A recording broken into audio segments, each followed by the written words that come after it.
to the showcase, baby. The showcase, righteous mind, it's your time to shine. The showcase, righteous mind, it's your time to shine. The showcase.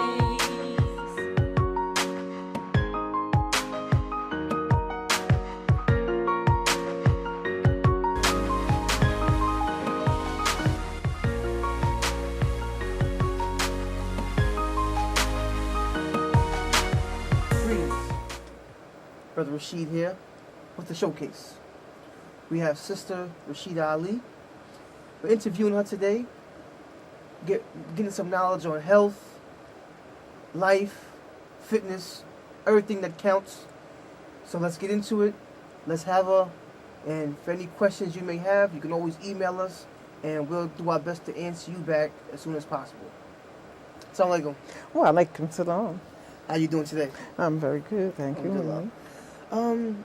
So give us a brief history on the things that you're into and the health things that you have knowledge of that you'd like to share with our viewers. I am currently on the staff of Women Conquering Cancer, which is a women's support group. Our mission statement, if you don't mind, is Women Conquering Cancer, a community-based, not-for-profit organization set up for the support of the dedication to help cancer survivors from all walks of life, all faith and ethnic and cultural backgrounds, to help them to overcome the challenges associated with the diagnosis of cancer. Our community health forums provide information on resources for proper diet and exercise, and to get emotional and spiritual support that is vital to the cancer survivors, of course, and their caregivers. Women Conquering Cancer is an organization that was established in August of 2005 under the name of Sisters Coping with Cancer by one of our members who was diagnosed with uterine cancer, stage 3. On January 17th of 2007, the name was changed to Women Conquering Cancer and became a not-for-profit organization, and we're located in the heart of Bedford-Stuyvesant in New York City. We network with other cancer support groups to address the wide disparities in healthcare for minority women, and we work towards developing solutions to their problems with health. The women of our committee are of diverse backgrounds and interfaith collaborative also. Do you have any other questions you'd like to ask? So let us know, can you share something else with cancer in general that women should know about? Well, unfortunately, there's a disparity amongst especially African American women who tend to not survive many times from diagnosis with cancer due to, I think, the fear of the knowing and getting diagnosed quickly, and then when they get diagnosed, sometimes they won't follow through with their treatments, or sometimes it's financial. They're afraid that they won't be able to pay for treatments or medications. So that's part of one of the things we do. We try to get information out there to let everyone know, not just African American, but all women and men, of course, because we're not just scared towards women's health, even though we're called Women Conquering Cancer. We also do our bi-monthly forums on different health issues. But of course, because our president or our person who established Women Conquering Cancer, who was Khalil Shabazz.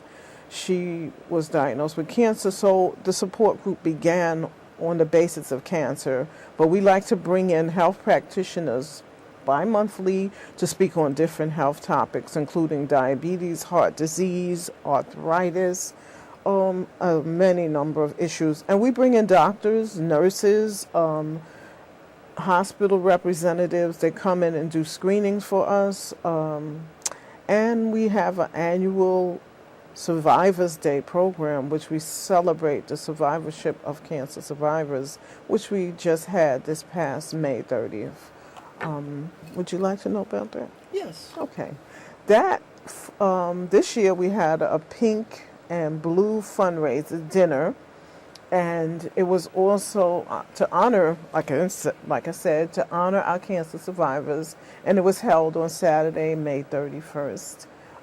At Akbar Hall here in the Bedford-Stuyvesant area in Brooklyn.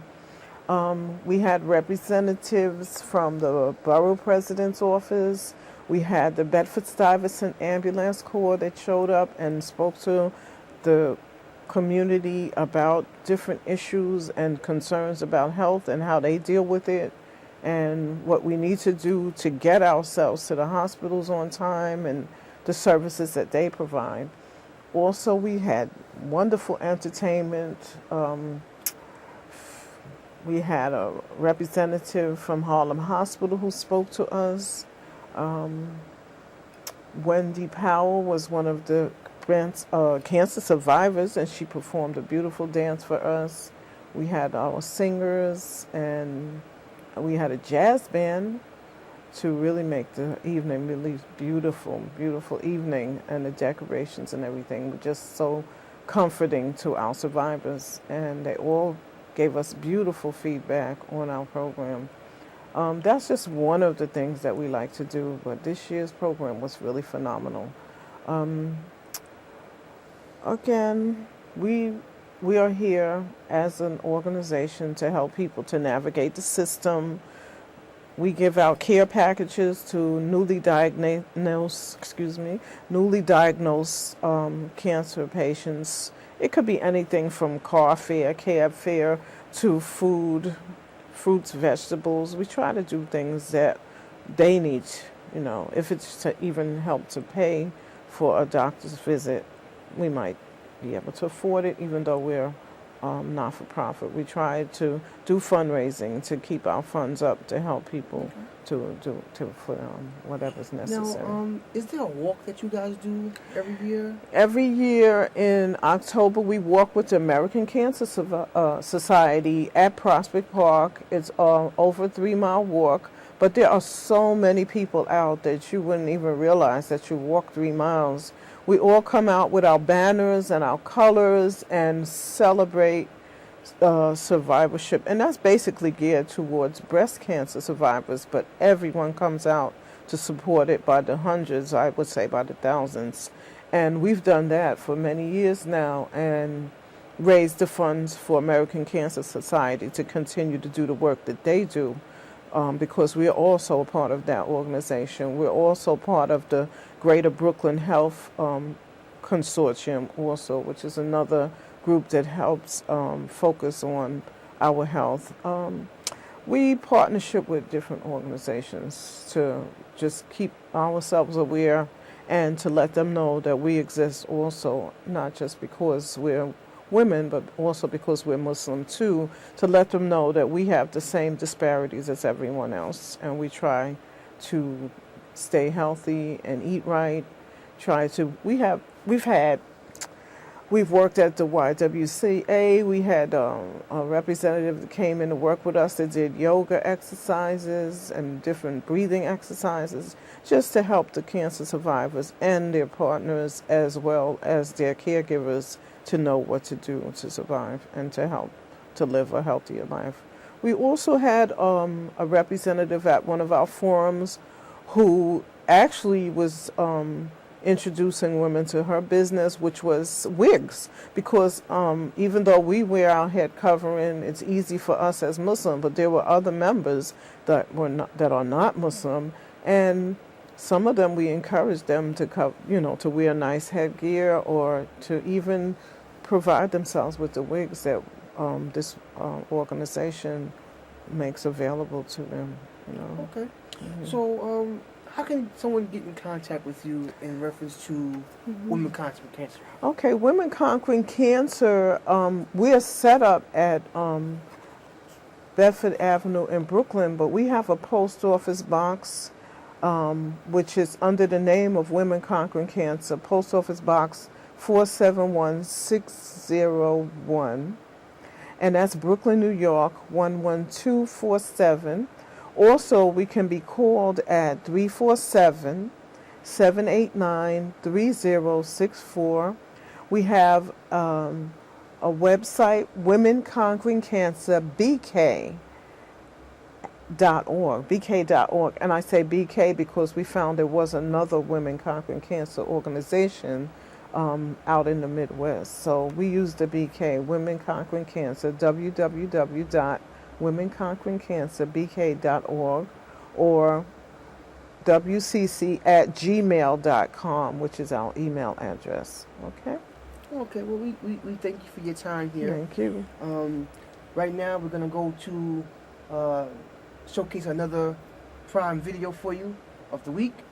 And then, since this is a health program, we're going to take you down to California, where we interview the brother Bilal and No Cookie Cookie, where he makes cookies with no sugar, so you don't have high blood pressure and things like that. You can still enjoy a nice couple of sweets that you may love. Well, we want to thank you again, Sister Rashida, for coming on board. Let's go to California. Thank you for having me. That's right, we in Oakland. And today, we're going to visit our good brother Bilal at No Cookie Cookie. When he does No Cookie Cookie, he bakes cookies with no sugar, no wheat, no eggs, none of that dairy products. They got your kids bouncing off the walls, got you doing this obesity thing. These are healthy, good cookies, and you wouldn't be rolling with your boy at a place where the cookies are no good. That's right, I tried them and I love them. That's right, and you know the energy I have, so therefore we're gonna roll inside with Brother Bilal and get some of these cookies. Assalamu alaikum, everybody. We're inside of No Cookie Cookie. Well, good brother Bilal here. Assalamu alaikum, sir. Wa alaikum assalam. Alhamdulillah, thank you for opening your doors to us and have us come into your prestigious bakery here. So, let us know, we see that you have these cookies that are like no other cookie. Tell us about that. Well, the cookie that we bake is a vegan cookie. Vegan means no animal product. So what we basically did, we took the eggs out of the cookie, we took the dairy out of the cookies, we took refined sugar, because white sugar it comes from the sugar cane, but it's nice and brown, it got molasses in it, but they take everything out of it. And by the time they finish stripping it, bleaching it, it comes with a white sugar, and it's not a good food for you to eat. So we eliminated that out of our cookies. So the cookie, we used to do all that. 15 years ago, we was baking cookies, butter, brown sugar, white sugar, all of that. And we decided to do something different. We wanted to, instead of following behind everyone else, we wanted to be the trailblazers. So they had this thing called vegan cookies. Most people didn't even know about vegan. We studied it, I learned about it, and we created a cookie. It took 2 years for us to create these cookies and brownies. And once we brought these cookies out, the next thing you know, we had sent them all over the United States. Oh, alhamdulillah, and what we do here at Podcast, we love to hear about the family-oriented things that are going on. Now, how old is this business, or how long have you guys been doing this? Well, we've been doing it for 30 years now. I'm raising 7 children. My oldest daughter is 29, and my youngest is 4 months. And we're all my children have been raised in the bakery. I have 2 of them in college. One of them has graduated already, and they're all back trying to help us to make the business grow right now. Now, is this one of your lovely children's drawings you have here? Yeah, this is Suleiman. Suleiman is my 6-year-old. Suleiman, the children nowadays, they're real heavy. They're real sure of themselves. They don't have a lot of the handicaps that we had when we were young. So that's one of my son's pictures there. Alhamdulillah. So as we rolled up, we seen you giving your goodbyes to the grands, the children's, and everybody's going off, and we see that you had that oriented to bring everybody together. And as they come back in to the business and helping you grow, how do you feel about that? Well, I feel real good about it because, sometimes men say we need to make a sacrifice. We have to sacrifice our wives, our family, our children, everything so that we can make this money, so we can get wealthy, so we can get rich. A lot of men think like that. And their children, when their children get grown, they say, Daddy, you never saw a football game. You never came to a baseball game. You never saw me do a dance performance. You didn't do nothing but make this money. Sure, I had everything I need. I did mine different. I didn't make the money. I made enough money to take care of my family. But I saw all my son. I saw all his football games. I go see my son in martial arts class. I help them with their homework every 2 or 3 times a week. I'm there helping my children with their homework. So I'm totally involved with the family. To me, that's more important. Everything is shared. You worship Allah. You put that first. But then you have your family. You put so much into your family. Then you put so much into your work. But you can't just go gung-ho into one thing. And that's what it is, being balanced. So that's what we have done over the last 30 years, is we had a balanced situation. And I was just telling someone today, I said, if you go into the black neighborhood, there's, the inner city, there's a lot of crime. People race up and down the street, they kill each other around here, there's a lot of crackheads, there's a lot of stuff going on in this area. I could move this bakery to somewhere else, but I'm right here in the black community. I'm right here. But you think about it. If you go into a health food store, there's very few black entrepreneurs that distribute stuff to health food stores. It's dominated by other people than us. But even more than that, if you took all the products and followed them to where they bake at, none of them are baking in the inner city. None of them are producing their products in the inner city. So we are in the inner city, in the roughest area, and we feel like we're producing a rose in a bunch of thorns. In the roughest area, we're producing something that people all over the country is saying that this is high quality, that this is good, that this is something that brings life, sustains life. That's what we have done right here. And so, yeah, we're going to have the problems. Like 2 o'clock in the morning, you're in here working and you hear a crash. Somebody been speeding at 100 miles an hour down the street and tear up the building. That goes on around here. But we're also committed to our community. We want to hire the people in our community. We want to feed the people in our community. When they knock at our door, we want to give them some cookies. We want to help them with a little money. We want to be a part of the community. We want to bring out our popcorn machine, our cotton candy machine, and give it away stuff. And we cook chili, and we do dawah in the community in East Oakland, so that we try in our own little way. We have to be as patient, as Noah was, to try to bring our people to a better way of living, to a better life. So it's all part of your whole makeup of life. It's not just about making money. It's not about making money. Because I understand for sure that this life here is it's nothing to me. When I look at this life, sure, I know how to make money. I know how to create products. But I'm planning for the next life. The next life is what I'm concerned about. When I wake up in the morning, I don't wake up in the morning figuring out how much money I'm going to make. I wake up in the morning trying to see what good can I do. Can I help the little man on the street? Can I help my sister? Can I help my brother? Can I do something? Because the only thing I'm taking with me when I leave here is my good deeds. And on that note, we're going to go to commercial, and guess what? We're going to the cookie factory. Sound like, see you when we get back. Welcome back. I have Yasmina Muhammad with me. She traveled with us from New York City, which was a 9-hour drive. Yeah. Most people would think, why would you travel 9 hours just to come to this retreat? Why did you want to come to this retreat?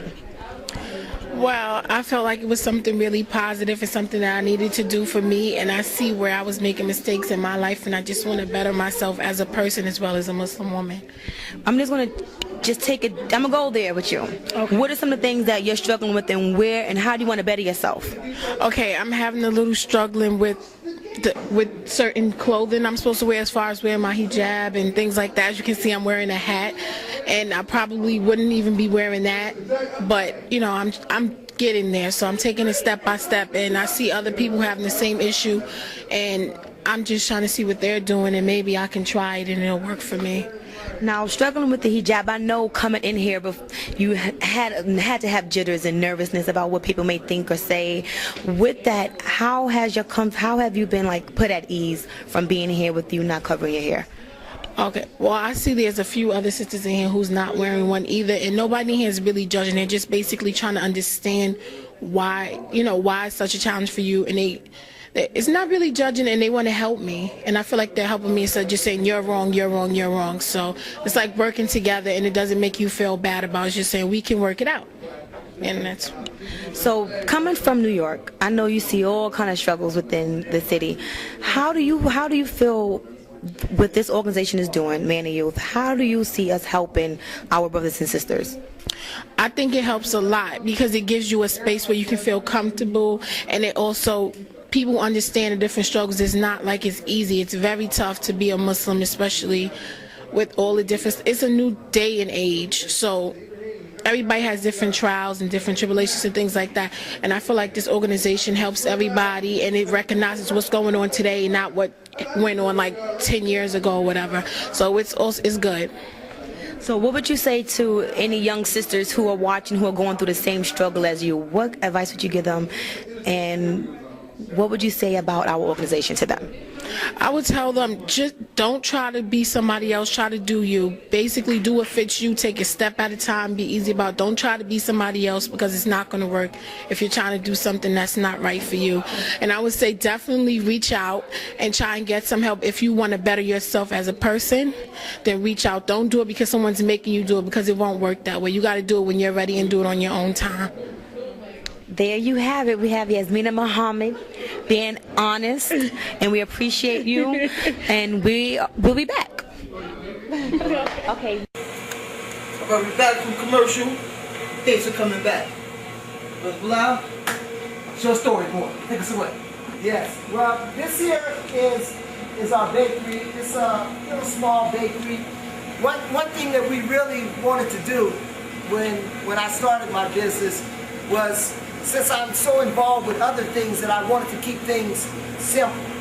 And that's what we did. We came out with 8 products. We kept things simple. We bake a lot of one kind of product. And on the weekends, I can take my children. And the product that I'm talking about is this here is the No Cookie Cookie. And this No Cookie Cookie has no dairy, no eggs, no refined sugar, no wheat, no trans fats. Everyone now is talking about trans fats, even in New York. They say it in the restaurants, you can't have stuff with the trans fats. We stopped it 7 years ago, way ahead of everyone else. Our people would email us and tell us we don't want something. You got white flour in your cookies? We say no problem, we'll put barley flour. Then they say, well, why don't you do organic? So we switched to organic barley flour. So we have been steadily improving our cookies. And we have different kinds of cookies. We have chocolate chip cookies, we have oatmeal raisin cookies. We sell our cookies in 2 sizes. We have a 4-ounce cookie, and we have an 8-ounce cookie. We sell our cookies just like that.